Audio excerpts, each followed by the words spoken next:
Mes amis, si j'avais à vous parler de l'Assemblée synodale d'octobre 2024 comme d'un match de hockey, je vous présenterai les 3 étoiles du match. C'est peut-être une manière de vous parler de l'expérience. Il y a un document qui vient de sortir, mais il faut aussi se parler de l'expérience. Alors, les 3 étoiles pour moi, ce sont les femmes présentes au synode, ce sont les experts et expertes théologiens, canonistes, sociologues qui étaient avec nous pour nous accompagner, et c'était aussi, 3e étoile, les représentants écuméniques des différentes traditions chrétiennes qui étaient là avec nous, autour de la même table, partageant le même temps de parole, puis s'exprimant avec énormément de liberté.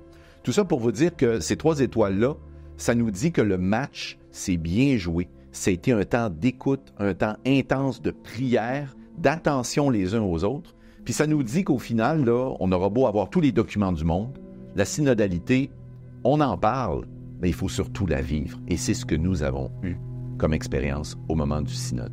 Les femmes, pour moi, ce qui m'a marqué, c'est évidemment leur liberté de parole, puis la revendication très belle qu'elles avaient de dire, nous, là, on est des actrices à part entière, et ça a été reconnu.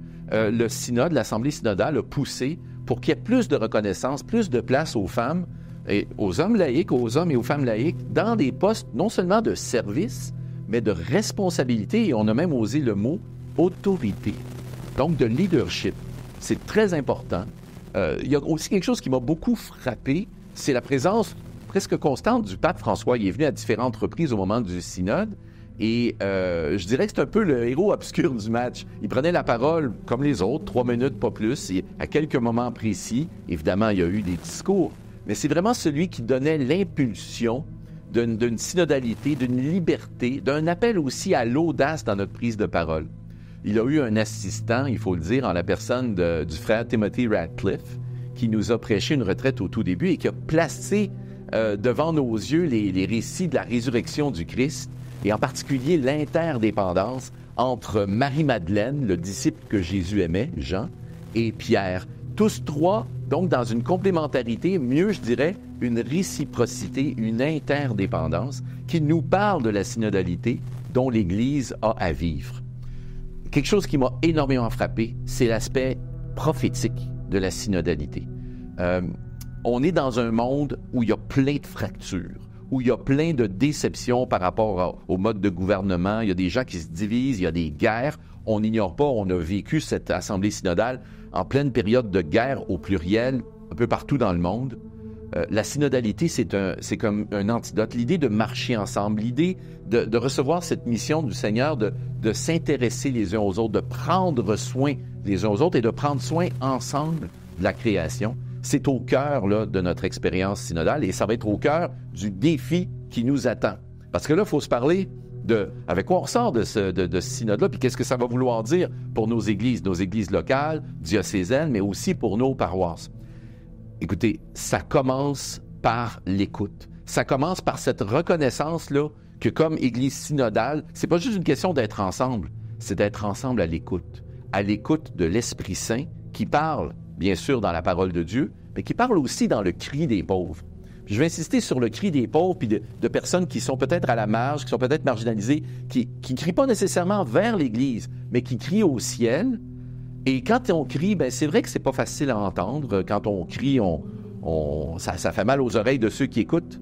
Mais pourtant, il faut être là comme Église pour écouter. Et ça veut dire un décentrement de ce qui nous préoccupe, nous, d'abord comme Église, là, nos bâtiments et tout.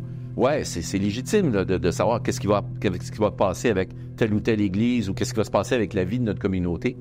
Mais le Christ nous envoie dans un monde pour être à l'écoute de son esprit qui parle à travers le monde et être présent à ce monde-là. Alors, je vous dirais que la synodalité, c'est d'abord ça, c'est d'abord cette écoute-là, mais c'est aussi les moyens très concrets qu'on va prendre à l'intérieur de nos communautés diocésaines, de nos communautés paroissiales. Le synode, l'Assemblée synodale, a insisté, par exemple, sur la valorisation, quasiment l'obligation qu'on va se donner de mettre en place, là où ça n'existe pas, et de les bien faire fonctionner, des conseils, le conseil pastoral en paroisse, le conseil pastoral au niveau d'un diocèse, les conseils pour les affaires économiques dans les paroisses, les fabriques, et surtout, je dirais, puis pour moi, ça va être décisif, des assemblées de paroissiens. Peut-être que dans notre diocèse à Montréal et ailleurs, on a tendance à faire des assemblées de paroissiens une fois par année pour élire les marguilliers pour l'année qui suit. Pourquoi pas en faire plus, mettre plus de gens dans le coup, mettre plus de gens au courant de ce qui se passe, faire une fois par année au moins une espèce là, d'état des lieux où le pasteur, les équipes pastorales peuvent prendre la parole et dire, bien voici, chers paroissiens, chères paroissiennes, voici, chers diocésains, chères diocésaines, si tu es évêque diocésain, voici ce qui se passe, voici ce qu'on a essayé de faire, puis voici ce qu'on pourrait aller, qu'en pensez-vous? Cette idée-là là, d'être dans une circularité de la parole qui inclut le plus possible tout le monde, y compris non seulement donc les baptisés les plus participants de nos communautés, mais aussi des gens qui sont plus loin, puis qui pourraient avoir un mot à dire, qui pourraient aussi nous ramener un peu sur terre en disant, bien, avez-vous pensé à que telle ou telle chose se passe autour de vous? Ça va demander énormément d'efforts pour mettre en place et s'assurer qu'ils sont bien vitalisés, ces corps, ces instances de participation dans nos églises diocésaines, dans nos églises locales. Alors, en terminant, je vous dis, le plus important reste à venir. Le document final, moi j'invite tout le monde à le lire, là, il y a 155 numéros, ça se lit bien, il y a beaucoup d'appels à la conversion de nos relations, conversion de nos liens, conversion de nos pratiques aussi, surtout autour des processus de discernement, de décision et de reddition de comptes, de rendre compte, de se donner des nouvelles les uns aux autres, et d'être capable de se dire, si on faisait ça de telle ou telle façon, ça pourrait peut-être aller mieux. Alors, tout est à jouer. Le synode n'est pas fini. En fait, le synode commence. La synodalité vécue commence. On a prié pendant 3 ans, on a discerné pendant 3 ans, on s'est parlé pendant 3 ans. Maintenant, le défi, mes frères, mes sœurs, tout en continuant à prier, tout en continuant à discerner, maintenant, c'est d'agir en synodalité et d'aller à la rencontre de ce monde qui nous attend.